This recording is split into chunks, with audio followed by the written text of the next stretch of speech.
Boas pessoal, sejam muito bem-vindos então a mais um vídeo e hoje vamos falar acerca, primeiro, daquilo que aconteceu com a seleção portuguesa nos últimos dias. Peço desculpa por não vos ter falado mais cedo sobre isso, visto que o último jogo até já foi na segunda-feira, e sobre aquilo que é possível esperar dos próximos tempos neste regresso ao futebol de clubes.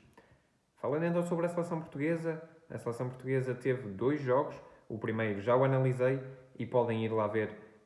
a minha publicação sobre o Eslováquia 0, Portugal 1, um jogo em que Portugal teve várias dificuldades contra uma seleção eslovaca com um futebol muito físico, que dificultou muito o jogo da seleção portuguesa, em que Portugal teve que utilizar várias possibilidades, várias soluções para tentar sair a jogar com mais qualidade e que mesmo assim nunca o conseguiu fazer com total tranquilidade. Teve muitas dificuldades na saída de bola, apesar de utilizar várias soluções diferentes, como por exemplo Cancelo e mais tarde Dalot nesse jogo a virem da esquerda para dentro, a juntarem-se ao corredor central e na saída de bola, em organização ofensiva, no fundo, ali no momento de saída de bola, a serem praticamente médios centros e depois a defenderem como laterais esquerdos em momento de organização defensiva.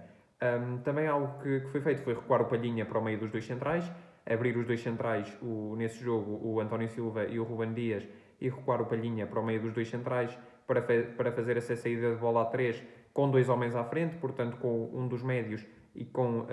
o lateral esquerdo que vinha para dentro. O lateral direito já se projetava mais do lado direito. À esquerda quem dava a largura era o extremo esquerdo Rafael Leão, sobre o corredor esquerdo. E depois nesse jogo tivemos Cristiano Ronaldo na frente, tivemos o Vitinha ali também no meio campo. Depois quem baixava para também, um dos médios que baixava para também juntamente com esse lateral esquerdo e juntamente com os 3 centrais fazerem ali a saída de bola. Às vezes era Vitinho, outras vezes era Bruno Fernandes, outras vezes era Bernardo Silva. Um dos 3 médios baixava mais ali, digamos, para uma segunda fase da nossa saída de bola. Primeiro estava Palhinha no meio dos 2 centrais, depois o lateral, depois numa linha à frente, digamos, estava o lateral esquerdo que se juntava dentro, e um dos médios que baixava fosse o Vitinho, ou Bernardo Silva ou Bruno Fernandes, para fazer essa saída de bola em 3 mais 2 muitas das vezes, porque Portugal com os 3 que tinha ficava perante 3, os 3 avançados da seleção eslovaca, e tinha muitas dificuldades para sair a jogar. Mas mesmo baixando um dos médios e mesmo vindo o lateral para dentro, enfrentou sempre um meio campo muito físico, pressionante, da seleção eslovaca, e teve muitas dificuldades sempre a sair a jogar, até porque não tinha nenhum central esquerdino, nem nenhum central que progredisse bem com a bola no pé. Gonçalo Inácio poderia ter dado mais isso nesse jogo, com a sua capacidade que tem de sair a jogar com o seu pé esquerdo. Ele é esquerdino, é canhoto, e tem maior facilidade a sair a jogar, e poderia ter dado coisas mais interessantes neste jogo do que, por exemplo, o Ruben Dias, que jogando ali a central, às vezes ali, jogou ali central pela esquerda, não tinha a mesma qualidade que o pé esquerdo. Em vez de passar com o pé esquerdo, trazia sempre ao pé direito para depois meter a bola, e portanto a nossa saída pela esquerda estava muito complicada. Depois, como juntamos o lateral por dentro para dar essa saída de bola ali numa segunda fase dessa saída de bola com mais qualidade por dentro, para superarmos com mais facilidade a pressão da seleção eslovaca, que era uma pressão muito bem feita, definiu muito bem as zonas de pressão a equipa eslovaca, a equipa de Francesco Calzona, e causou-nos muitas dificuldades mesmo. Quando tentamos sair por esse lado esquerdo, que não estávamos a conseguir, porque o Ruben Dias era destro e tinha mais dificuldades em sair por esse lado esquerdo com o pé esquerdo, e porque tínhamos um Rafael Leão completamente espetado lá na frente a dar a largura no nosso ataque sobre o corredor esquerdo. Portanto, tínhamos muitas dificuldades a sair por esse lado esquerdo. Tiramos o Rafael Leão e colocamos o Pedro Neto colocamos o Pedro Neto um pouco mais baixo, para que ele pudesse dar essa solução da saída de bola pelo corredor esquerdo, mas nenhuma dessas coisas resultou muito bem, e Portugal teve sempre muitas dificuldades. Quando entrou o Otávio, conseguiu fazer mais que Vitinha, porque Vitinha muitas das vezes em momento de pressão juntava-se praticamente a Ronaldo, os dois na frente, para pressionar a saída de bola eslovaca. A Eslováquia conseguiu sempre sair com qualidade, ao contrário de Portugal. Essa pressão não resultava muito bem. Vitinha não é jogador para o fazer, ou ter que se juntar a Cristiano Ronaldo praticamente na frente para fazer essa pressão, perdia um pouco da sua capacidade criativa que dá ao meio campo de Portugal se jogasse um pouco mais baixo nesse momento, e deixou de trazer tanto aquilo que Roberto Martínez queria quando o colocou em campo nesse jogo, que foi reter mais a posse, ter mais qualidade na posse, ali no nosso meio campo, ter mais qualidade com bola. Foi por isso que o Roberto Martínez tinha trocado a sua linha de 3 centrais para jogarmos num 4-3-3, para termos maior capacidade de posse de bola no meio campo, para retermos melhor a bola. Foi por isso que ele trocou para um 4-3-3, mas acabou por não resultar muito bem nesse jogo, perante uma boa seleção da Eslováquia. É muito difícil jogar ali em Bratislava, e acho que poucas equipas conseguirão sair dali com goleada, ou se calhar nenhuma equipa conseguirá sair dali com goleada e com jogos fáceis ali da Eslováquia, porque é muito difícil jogar ali em Bratislava contra esta equipa muito física de Portugal. Quando Otávio entrou para o lugar de Vitinha, Portugal conseguiu ganhar essa maior capacidade física nos duelos físicos ali na zona de meio campo, mas o jogo foi sempre muito complicado e foi resolvido pelo aniversariante Bruno Fernandes. Ele é que marcou o golo da vitória nessa partida, a fazer lembrar um golo que, exatamente naquele estádio, antes daquele estádio ser reconstruído, digamos no antigo estádio, mas na zona onde é este estádio agora também, ali em Bratislava, aquele golo de Eusébio que em 65 tinha sido um dos golos que nos ajudou a qualificar, a ganhar esse jogo por 1-0 na altura também na Eslováquia, e que nos ajudou também a qualificar para o primeiro Mundial da nossa história, o Campeonato do Mundo da Inglaterra em 66. Portanto, esse gol de Bruno Fernandes combinou ali com o Bernardo Silva, passou por 2 defesas eslovacos e praticamente sem ângulo rematou ao posto mais distante, e fez um grande golo. Foi mais uma vez a capacidade individual a decidir em vez da nossa capacidade coletiva, que foi fraca nesse jogo. Depois desse jogo surgiram muitas críticas em relação àquilo que era a nossa seleção portuguesa, porque, como sabemos, temos um plantel de jogadores com muita qualidade para todas as posições e que muitas das pessoas criticavam Roberto Martínez por ainda não ter conseguido incluir na nossa seleção portuguesa uma maior qualidade de jogo, exibições com mais capacidade com bola a nível coletivo e que fôssemos ofensivamente uma equipa mais excitante do que aquilo que tínhamos sido. Mas Portugal cumpriu. No seguinte jogo, com Luxemburgo no Estádio Algarve, Portugal não poderia ter tido uma maior qualidade de jogo, não poderia ter feito uma exibição melhor e não poderia ter sido mais excitante a nível ofensivo, visto que ganhou por 9-0 e conseguiu assim construir chegar à sua maior goleada da história da seleção portuguesa. Foi o jogo com Portugal marcou mais golos de sempre, desde que a seleção existe. Foi o jogo em que Portugal marcou mais golos de sempre. Até agora o recorde era de 2 8-0, acho que era um 8-0 ao Liechtenstein e um 8-0 ao Kuwait, mas Portugal, ou 2 8-0 ao Luxemburgo e um 8-0 ao Kuwait, que Portugal tinha conseguido fazer ali, alguns ali ainda nos anos 90, outro em 2003, mas Portugal conseguiu bater esse recorde com um jogo em que verdadeiramente enfrentou um Luxemburgo que, atenção, nós agora podemos dizer que foi contra o Luxemburgo é fácil e tal. Este Luxemburgo não é o mesmo Luxemburgo de há uns anos atrás, previa mais dificuldades que aquelas que tivemos, é verdade, mas não é o mesmo Luxemburgo de há uns anos atrás. Luke Holtz está há cerca de 13 anos a treinar esta seleção luxemburguesa, conseguiu evoluí-la, conseguiu subir um patamar do futebol luxemburguês, conseguiu tornar esta equipa uma equipa mais perigosa e conseguir competir melhor contra as principais equipas, ou pelo menos contra as equipas ali, digamos, do seu nível. Aliás, tinha empatado a 0 em Bratislava, na Eslováquia, tinha ido ganhar 2-0 à Bósnia e vinha 3 vitórias consecutivas, que é algo muito raro na história do futebol luxemburguês, com certeza na história da seleção luxemburguesa, vir 3 jogos oficiais com 3 vitórias seguidas, com 3 vitórias consecutivas, será algo muito raro e foi aquilo que se viu. Portanto, vinham num excelente momento, vinham com toda a confiança e se calhar muita dessa confiança e da ideia de Luke Holtz de que este jogo provavelmente ele ia perder este jogo na mesma e por isso que não faria mal e gostava de incluir na sua equipa uma maior capacidade para sair a jogar e para conseguir ir treinando um futebol positivo, a sair a jogar sempre de trás para a frente, e que, olha, se perdesse também já estava a contar perder, mas que quer incluir mais nisto, nesta equipa, quer incluir mais isto deste futebol mais a partir de trás para a frente, a sair a jogar, ou este futebol, digamos, mais com aquilo que se chama hoje em dia o futebol mais positivo. Mas isso claramente não deu certo. Tentar sair a jogar daquela maneira, quase num 3-2-5 ofensivo, e depois em muito defensivo haver um espaço tão grande entre os dois centrais, e também não haver pressão nenhuma frente à seleção portuguesa, e Portugal sempre a pressionar lá acima, sempre com vários jogadores a pressionar, os médios, Bruno Fernandes a subir para pressionar, com os nossos homens da frente, Diogo Jota, Gonçalo Ramos, que fizeram uma dupla de avançados, a pressionarem muito a saída de bola luxemburguesa, eles nunca conseguiram sair a jogar com qualidade, não tinham intervenientes, não têm intervenientes com a qualidade suficiente para tentarem sair a jogar com qualidade, principalmente quando jogam contra uma seleção com os talentos que Portugal tem,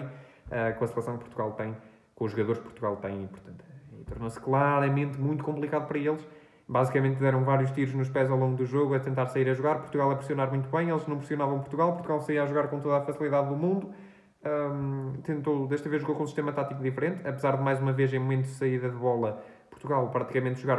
utilizar as mesmas dinâmicas que utilizava com 3 centrais, ali com algumas nuances que já vos vou passar a explicar, mas jogou num sistema tático, desta vez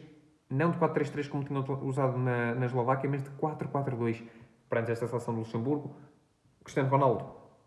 estava, depois de ter sido amarelado na Eslováquia,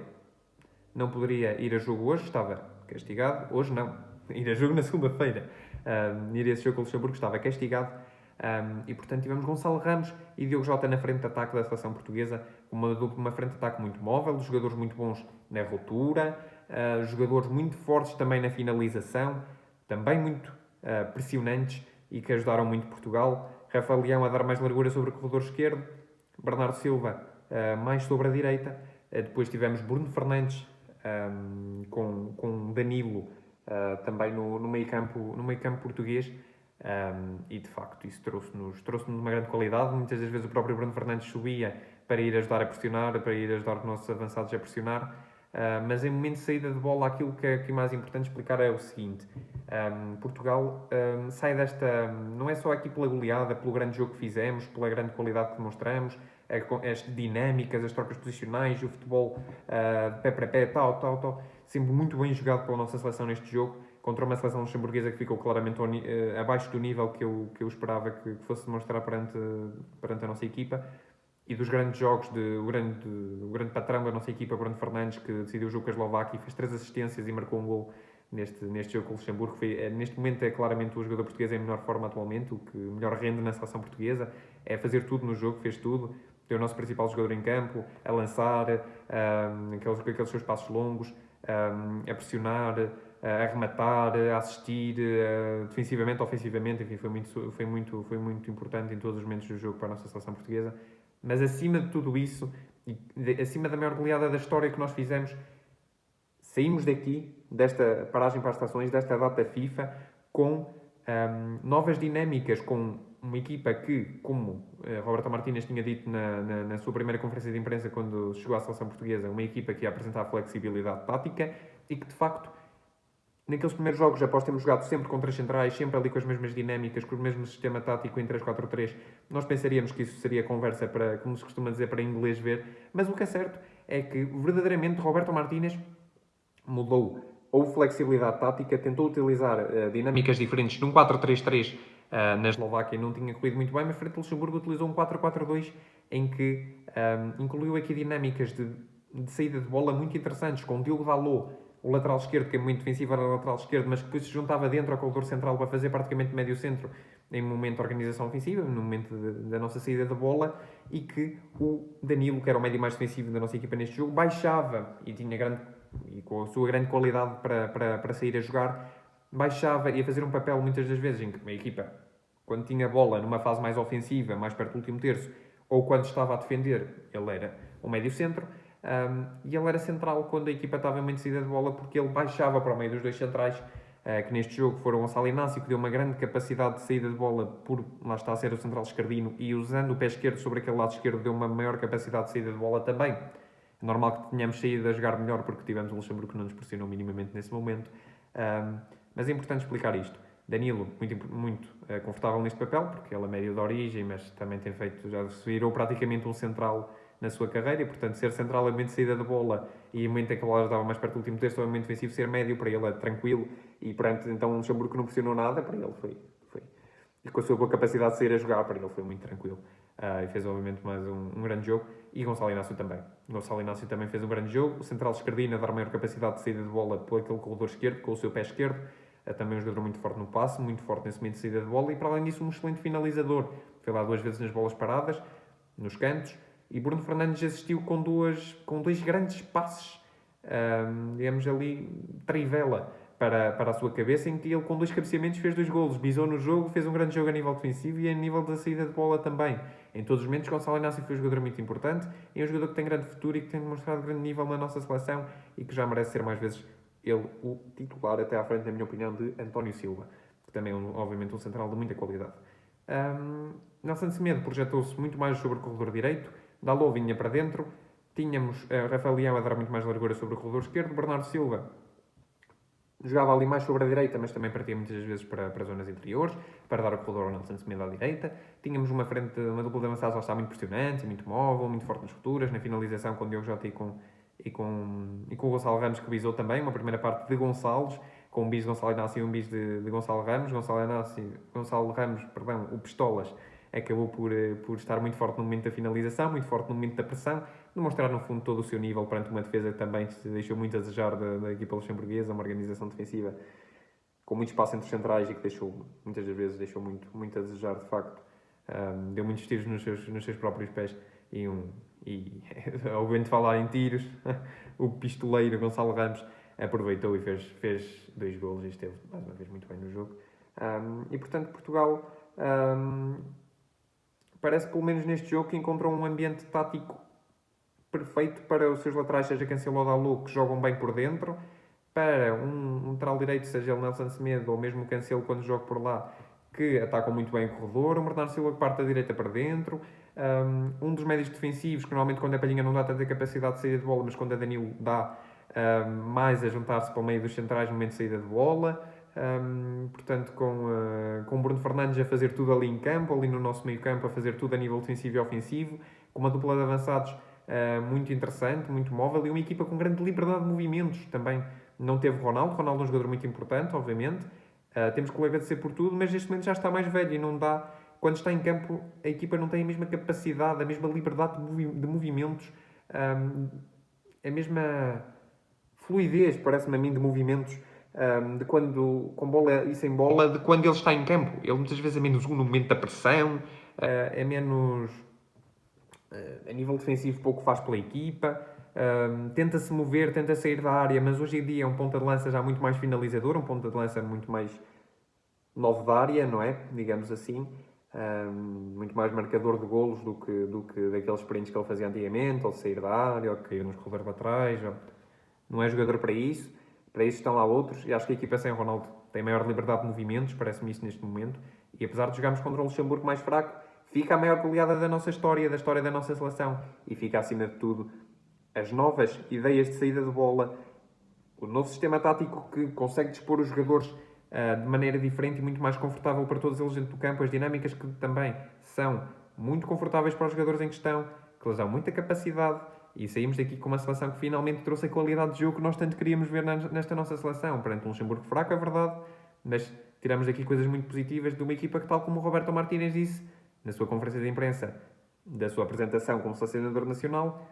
tem grande flexibilidade tática e que pode aproveitar da melhor maneira os nossos jogadores. Sei que foi contra o Luxemburgo, mas veremos o que nos reservam as próximas paragens para as seleções. O que é certo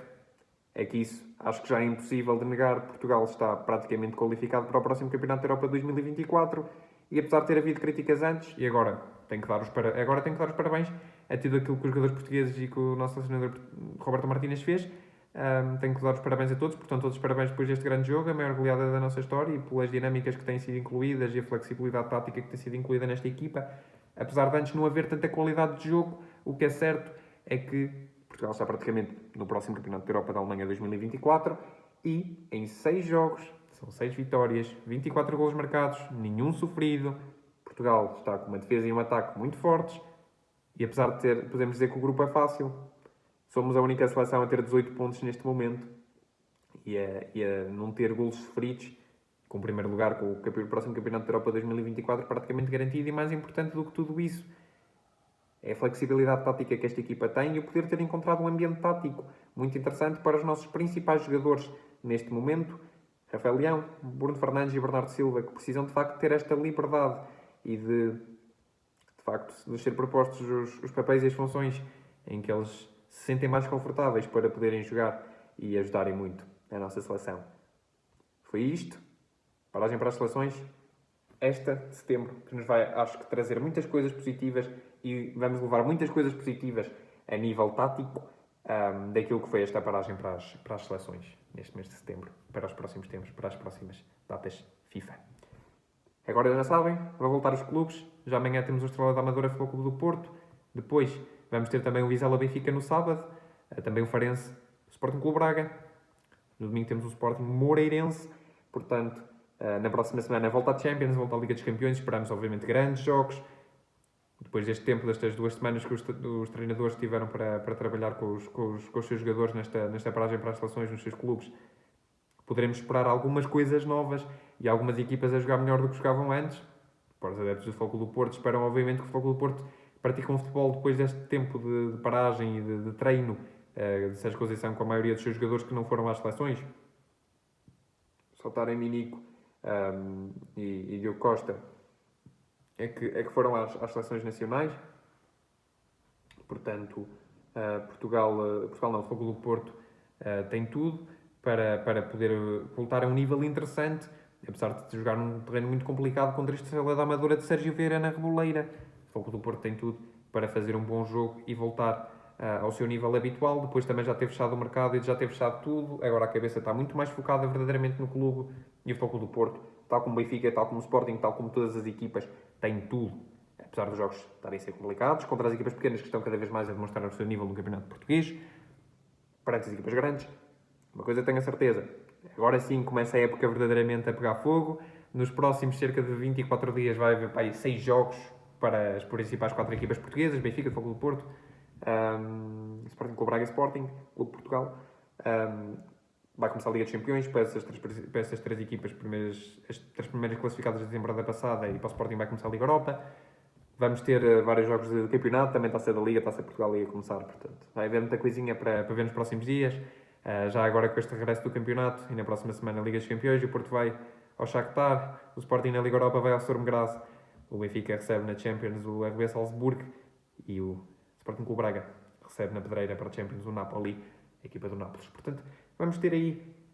muitas coisas interessantes para ver nos próximos dias e depois de ter fechado o mercado, dos jogadores já estarem cá com a cabeça, dos plantéis já estarem fechados, estarem equilibrados, na minha opinião, muitos deles, com jogadores muito interessantes e de todos os jogadores já estarem focados e agora a pegar fogo e vai ser preciso todos porque vamos ter uma altura de muitos jogos para todas as principais competições e agora é que vai começar verdadeiramente a época dos clubes, agora é que vai começar verdadeiramente, na minha opinião, a época dos clubes e estamos cá para ver. Obrigado a todos, espero que, eu sei que o vídeo se calhar está muito longo, mas é o que é, meus amigos. Obrigado, boa tarde a todos.